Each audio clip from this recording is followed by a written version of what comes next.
ابو طالب نے محمد کو بلا بھیجا۔ اب تشریف لائے تو ان سے کہا، میرے بیٹے، تمہاری قوم کے لوگ میرے پاس آئے تھے، تمہارے بارے میں بہت کچھ کہہ رہے تھے۔ ذرا امیر کی جان کا بھی خیال کرو اور اپنی جان کا بھی، اور مجھ پر اتنا بوجھ نہ ڈالو کہ میں اسے اٹھا نہ سکوں۔ محمد نے فرمایا، کوئی میرے دائیں ہاتھ میں سورج اور بائیں ہاتھ میں چاند رکھ دے اور مجھ سے کہے کہ میں اس کام سے باز آ جاؤں، میں ایسا نہیں کروں گا، خواہ اس کے لیے میری جان چلی جائے۔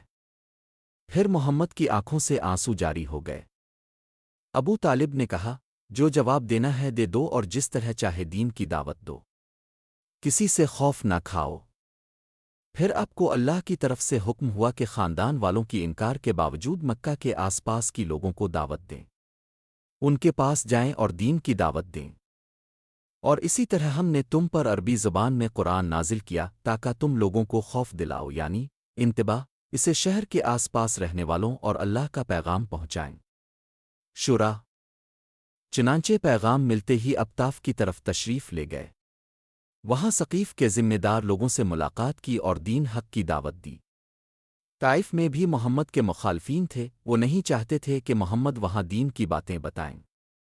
وہاں کے اوباش اور اویرا لڑکوں کو ورغلایا کہ بے ہودگی کریں۔ محمد میں جناب خیر البشر لوگوں نے محمد کے جسم اتھر پر مار کر لہولہان کر دیا۔ محمد کے ہمراہ حضرت زید بھی تھے، انہوں نے عرض کیا کہ رسول اللہ، ان لوگوں کے لیے بد دعا کیجیے تاکہ ان کا انجام برا ہو، غصہ نازل کرے، وہ تباہ و برباد ہو جائیں۔ اسی وقت ایک فرشتہ حاضر ہوا اور عرض لگایا کہ محمد حکم کریں تو میں دونوں پہاڑوں کو جو کہ طائف کے درمیان ہیں ملا دوں تاکہ یہ تمام تباہ و برباد ہو جائیں۔ بس محمد نے فرمایا، میں ان بدبختوں کے لیے بد دعا نہیں، ان پر رحمت بن کر بھیجا گیا ہوں۔ میں ان لوگوں سے محبت کرتا ہوں۔ محمد کو سنا ان کے لیے بد دعا نہیں، دعا غفرانی۔ اے اللہ، میری قوم کے لوگوں کو ہدایت دے کیونکہ یہ نادان ہے۔ ایک مرتبہ محمد کعبہ میں نماز پڑھ رہے تھے کہ مشرکین مکہ نے محمد کو گھیر لیا اور گردن میں چادر ڈال کر بل دینے لگا۔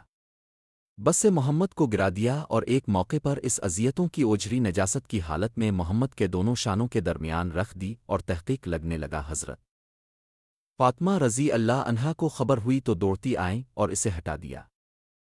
اسی طرح محمد کے علمداروں پر بھی طرح طرح کے مظالم ہوا کرتے تھے، انہیں کیسے ان کاروں پر اٹکاتے، یہ صرف اسی پر اکتفا نہیں کرتے بلکہ اس وقت تک ستاتے رہتے جب تک ان کی جری ہڈیوں تک اذیتوں کی لرزاں خنڈا نہیں کر دی۔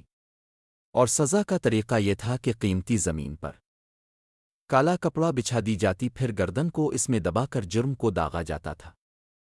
جب کفار مکہ نے ایمان والوں کو چن چن کر مارنا شروع کیا تو محمد نے اپنے ساتھیوں سے فرمایا، جہاد شروع، چلے جاؤ، وہاں کا بادشاہ انصاف پسند ہے، وہ کسی پر ظلم نہیں کرتا، ظلم پسند کرتا ہے۔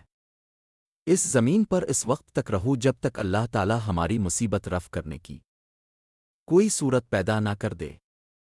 اللہ کے نبی محمد کے مشورہ پر بندگان حق حبشہ پہنچ گئے، یہاں تک کہ کل تعداد مرد اور 18 عورتوں کی بیعت تھی۔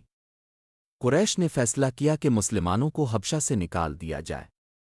جب نجاشی کو پورا سمجھانے کے لیے ایک وفد شکایت لے کر حبشہ پہنچا اور شاہ نجاشی سے ملا، وفد نے شاہ سے کہا کہ ہماری باوہیں کو ہمارے حوالے کر دیں تاکہ ہم انہیں سزا دے سکیں۔